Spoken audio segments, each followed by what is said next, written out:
think it was just a lot for such a small town, and especially it's like one of those things that hits very close to home. Welcome to the news at 6. I'm Joe Paris. Today, the house where 4 University of Idaho students were brutally stabbed to death last November was demolished. Despite concerns from some of the victims' family members about the house potentially serving as evidence in the murder case, the University of Idaho says that the demolition is necessary to help the community heal from the brutal murders.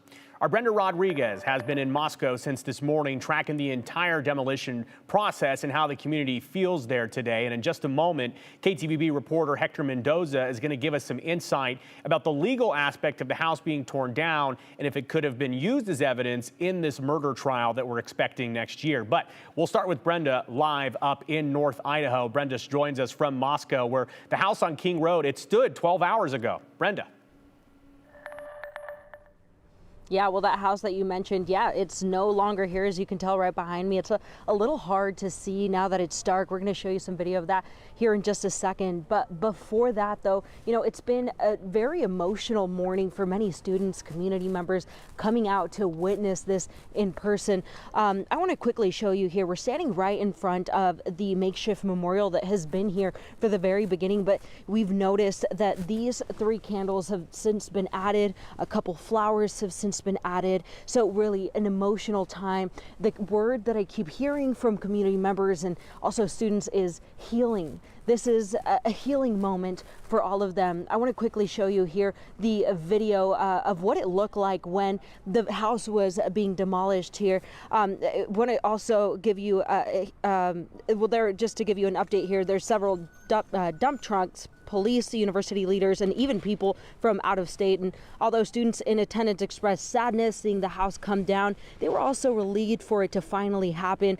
The University of Idaho says that the demo was always a part of their plan when the house was given to them by the previous owners. U of I's Executive Director of Communications, Jody Walker, says the University of Idaho made the decision after receiving a response in written from the prosecutor saying that there was, quote, no further need for the house.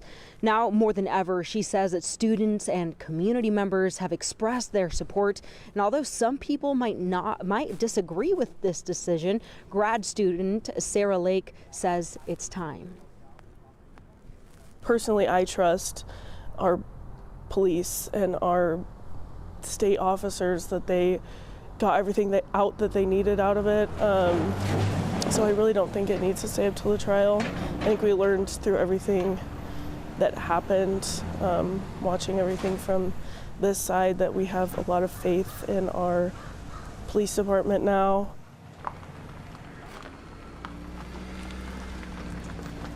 A different student told us off camera that there was a committee created of students and faculty members to gauge where students are at.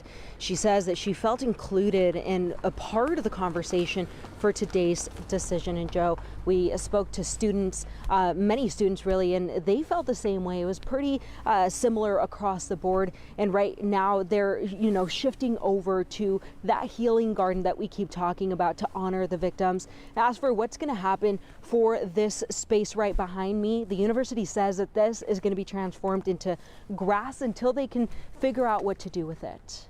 All right, Brenda Rodriguez reporting for us live tonight in Moscow. Brenda, thank you for your reporting throughout the day.